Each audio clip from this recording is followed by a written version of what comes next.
Que a senhora se recorda desta época? Porque a senhora via como criança, indo para a adolescência, o sofrimento do seu pai e de sua mãe, ter que recomeçar tudo de novo. Foi muito doloroso, foram muitas críticas, muita gente falando, cadê? Para onde ele vai? E hoje você Aí são sabe. etapas, né? Ah, Assim que ele saiu, foi até engraçado. Nós fomos morar numa casa com outros 14 casais. Para começo de história, assim. sei. Então o pessoal revezava quem dormia no colchão, quem dormia no quarto, quem dormia na sala. E nós estávamos ali sempre, né? E aquela mudança muito brusca de escola. A gente chegou a mudar de escola 4 vezes no mesmo É ano. isso. Então tinha muita movimentação nesse sentido.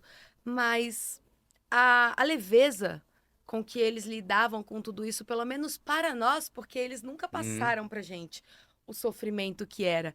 Então essa leveza fazia total diferença. Eu não posso dizer hoje, eu posso te relatar muitos momentos de extrema dificuldade, vividos, mas essa eu não dificuldade. posso dizer que isso me influenciou ou Hum, me machucou de alguma forma. Eu não me lembro de nenhum momento eu estar ali chorando ou amargurado com alguma tristeza por conta de tudo isso, porque isso sempre se encaixou no contexto bíblico de que hum. uma hora você está aqui, outra hora você está aqui. O importante é quem está com você. Então isso sempre fez muita diferença, sempre foi tudo de uma forma muito leve. Mas eu me recordo, por exemplo, de um aniversário aonde na época eu queria um CD das Chiquititas e tudo mais, e aí também queria um bolo de aniversário, e eu estava acostumada a ter condições de ter isso, Sei. e na época não tinha, ou era uma coisa ou outra, Não tinha tudo, condições, não né? tinha condições.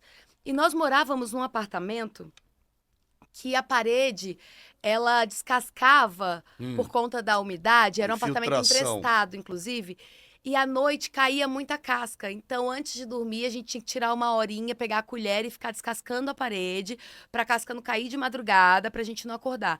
Não tinha colchão. A gente pegava as roupas da mala, jogava no chão, amutuava, dormia em cima. De manhã, guardava as roupas da mala novamente.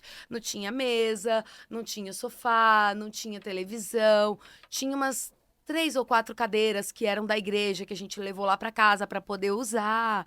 Então era bem complicado mesmo, não tinha geladeira. E era um calor danado. A gente foi morar em Recife, mas um calor. E aí o meu pai tinha que descer no posto para comprar gelo, para poder passar o dia.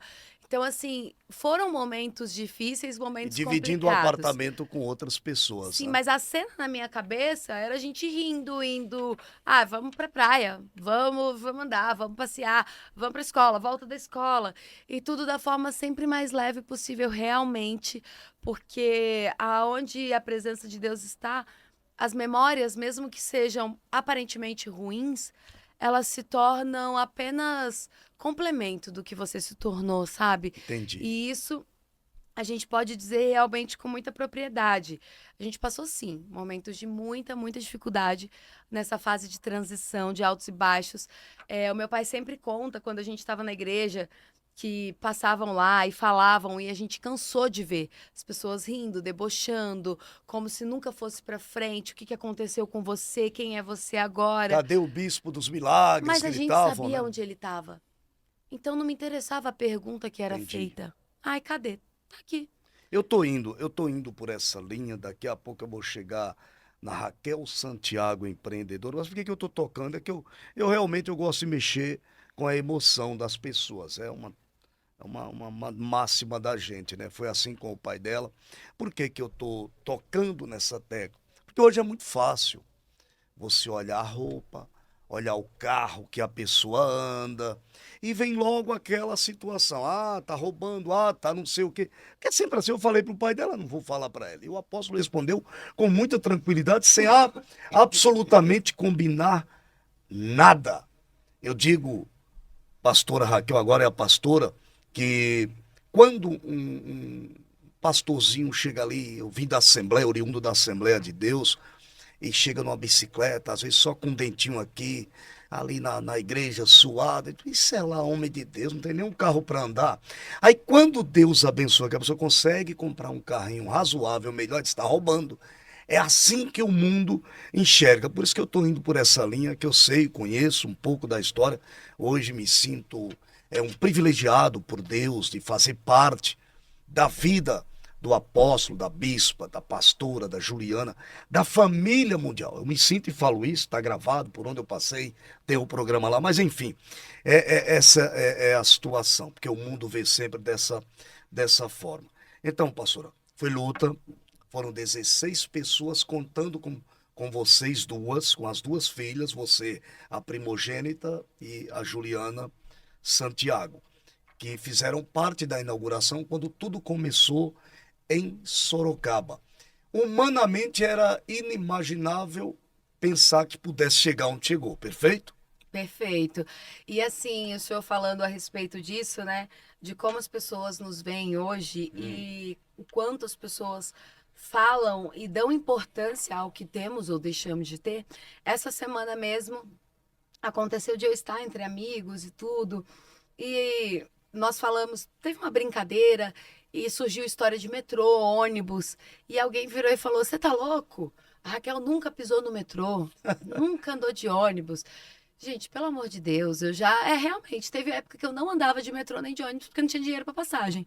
A gente ia a pé mesmo, 1 hora a pé para chegar na escola, porque não tinha 50 Como centavos, é a setenta e senhora, cinco centavos para ir de ônibus. você, a primogênita de Valdemiro Santiago e de Francileia, chegou a andar, a caminhar a pé porque não tinha um dinheiro para comprar a passagem do Sim, metrô, diversas vezes, do por um trem, bom do período. ônibus. Nós estudávamos em escola pública, não tinha dinheiro para ir, tinha que escolher o dia que você podia ir ou não. E a passagem custava 50 centavos, uma Kombi que eu pegava, 75 centavos o ônibus, e não tinha 75 centavos para pegar um ônibus, que levaria 20 minutos ali. Então nós íamos a pé ali por 1 hora caminhando e estava tudo bem. Inclusive, já depois da Igreja Mundial estar numa boa situação financeira, né? Quando, na verdade, quando a igreja começou a crescer, quando começou a se estabilizar, eu passei um período de muita dificuldade. Eu fui para sem, porque eu sempre entendi que eu precisava viver o que Deus queria para mim. O meu pai nunca soube, nunca ouviu falar. Minha mãe até soube porque algumas pessoas, no desespero de tentar ajudar, às vezes depois de um tempo falaram para ela e tudo. Uhum. Mas meu pai nunca soube e eu nunca me queixei, nunca pedi também, nunca, porque eu sabia que eu tinha que traçar o meu próprio caminho, né?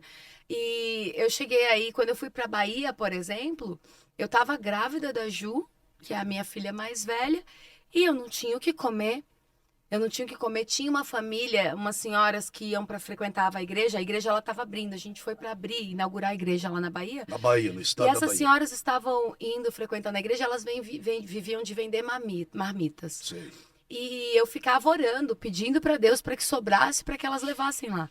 Porque vira e mexe elas levavam, falava: ai, pastor, eu trouxe para você, ai, Raquel, eu trouxe para você, e tudo mais. E eu pegava aquela marmita que ela levava de tarde, dividia para comer de tarde e para comer de noite. Porque senão não tinha o que comer, e isso grávida. Tanto que o meu peso normal era de 56 quilos mais ou menos, e eu ganhei a minha filha e saí do hospital com 49. Ou seja, Então, passava assim, necessidade eu mesmo. passei realmente muita necessidade. Na época, eu tive um problema de anemia profunda, de pedra nos rins, e fui parar no hospital com a Ju, e eles queriam abortar ela quando eu estava com 6 meses de A gravidez. mídia colocou alguma frase na E época sobre isso? Filha jamais, do pastor passa por situação difícil? não, Não, né? Não passou, não, né? jamais. E eu fiquei ali, eu lembro que eu passei 4 dias num hospital público, num corredor de hospital. Inclusive, se tem algo que um dia eu quero ajudar a mudar nesse país, é sobre isso, Uhum. sobre as situações mesmo dos hospitais, o tratamento que é dado. Porque eu fiquei ali 4 dias grávida num corredor do hospital, com febre sem parar, porque eu não aceitava abortar a filha. E eles queriam, porque queriam tirar ela, e eles diziam: Ó, mas se você continuar com febre nesse grau, nesse nível, eu vou ter que abortar, porque tá indo oxigenação pro cérebro da criança e tudo mais. Sua primogênita, Eu a me Ju. lembro que eu levantava quando os enfermeiros não estavam vendo, ia na pia do banheiro do hospital, jogar água gelada no corpo para baixar a febre, para quando eles fossem medir, não me encontrassem com febre, para não quererem ali interromper a Você gravidez. tinha quantos anos na época? Na época eu tinha 19 anos. Uma menina, né? 19 Uma menina anos, com uma 19 menina, anos. isso. Eu me casei com 17, aí depois eu fiquei grávida aos 19, ganhei a Ju com 19. E a É a Ju Júlia, né? foi um milagre, isso, a Júlia. A Júlia foi um milagre desde o começo, porque Júlia primeiro tá ela com foi gerada nas trompas. 16? Ela está com 16 hoje. 16. 16. Então, assim, esse tipo de coisa ninguém vê, ninguém anota, né? Eu não tenho ideia de quantas vezes eu passei mal na ladeira do Pelourinho para fazer orçamento de som, de cadeira, de tinta, para pintar a igreja, para arrumar as coisas, sabe? A gente fazia tudo ali, nós mesmos ali, não tinha ninguém que ligava, ou, tipo, igual agora, vem Jabá, monta o som, vem fulano, pinta aqui. Não, não tinha isso. E na época era dessa forma que acontecia, mas ninguém quer saber. Você já foi procurada, por exemplo, por alguns colegas de alguns sites, de algum órgão da imprensa, por exemplo, para dizer, olha, eu tô vendo que você hoje é uma mulher bem-sucedida, e é. Alguém já chegou para você para dizer, olha, queria saber um pouco da tua história, o que que você passou para... Ah, mas isso não é interessante Não para ninguém, interessa, né, né? seu Herbert? Eu acho que o mais interessante é você poder falar sobre o agora de uma forma que prejudique o passado que você teve, sem sequer precisar sabê-lo, conhecê-lo.